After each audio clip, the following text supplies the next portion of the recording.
warahmatullahi wabarakatuh. Perkenalkan kami dari kelompok 4 kelas 10-10. Hari ini kami akan menjelaskan mengenai materi kami, yaitu komando. Sebelum lanjut ke materinya, kami akan memperkenalkan diri terlebih dahulu. Perkenalkan, nama saya Naswadia, absen urut 24. Perkenalkan, nama saya Nela Aprilia, absen urut 23. Perkenalkan, saya Nuratul Fadila, absen urut 26. Perkenalkan, nama saya Muhammad Taufik, absen urut 21. Perkenalkan, nama saya Muhammad Idris Syarahan, nomor urut 17. Halo semuanya, hari ini saya akan menjelaskan mengenai sistem ekonomi komando.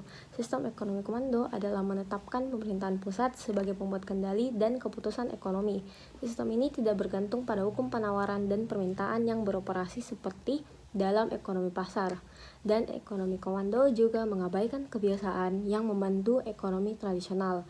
Atas dasar ini, sumber daya produksi dan modal semuanya ditanggung ataupun dikuasai oleh pemerintah sendiri. Ekonomi komando juga tempat di mana pemerintah membuat keputusan ekonomi, agar pemerintah lebih kolektif dengan mudah memiliki tanah atau alat produksi dan tidak bergantung pada hukum penawaran atau permintaan yang beroperasi dalam ekonomi pasar. Contoh beberapa negara yang menganut ataupun mengikuti sistem ekonomi komando yaitu Korea Utara, Cina, Kuba, ataupun Vietnam.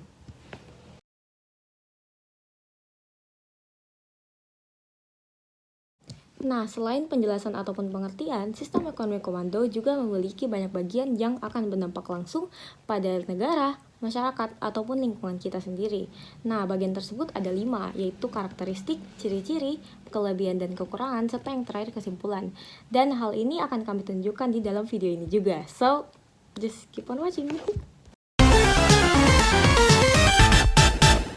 Kelebihan sistem ekonomi komando untuk masyarakat dan negara. 1. Dapat mengurangi pengangguran. 2. Tanggung jawab perekonomian pada pemerintah. 3. Ada jaminan untuk masyarakat. 4. Kemudahan dalam pengendalian harga dan pemerataan. 5. Inflasi mudah dikendalikan. Dan terakhir, kondisi pasar dalam negeri akan berjalan lancar.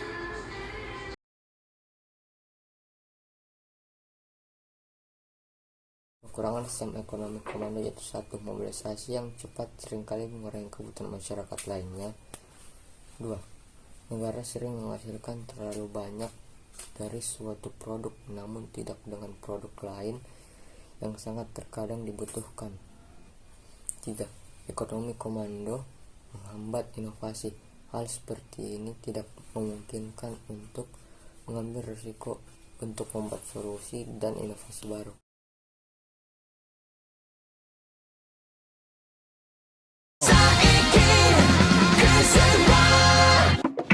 5 karakteristik ekonomi komando. Nomor 1, pemerintah membuat rencana untuk ekonomi pusat. Kedua, rencana pusat menetapkan prioritas untuk produksi semua barang ataupun jasa. Ketiga, pemerintah memiliki bisnis monopoli. Keempat, pemerintah mengalokasikan semua sumber daya sesuai dengan semua rencana pusat. Kelima, pemerintah membuat undang-undang, peraturan, ataupun arahan untuk menegakkan rencana pusat. Bisnis mengikuti produksi dan target rencana.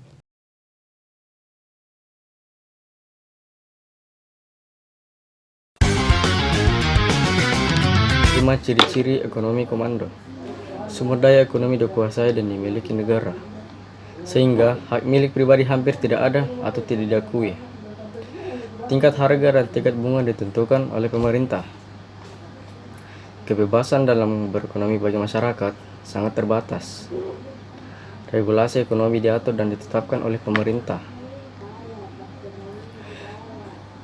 Jenis pekerjaan serta pembagian kerja ditetapkan serta diatur oleh pemerintah.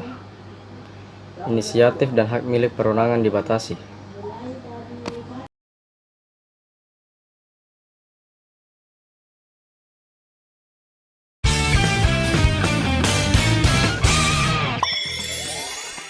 Kesimpulan, itulah tadi pembahasan tentang ekonomi komando. Semoga bermanfaat bagi Anda yang membaca.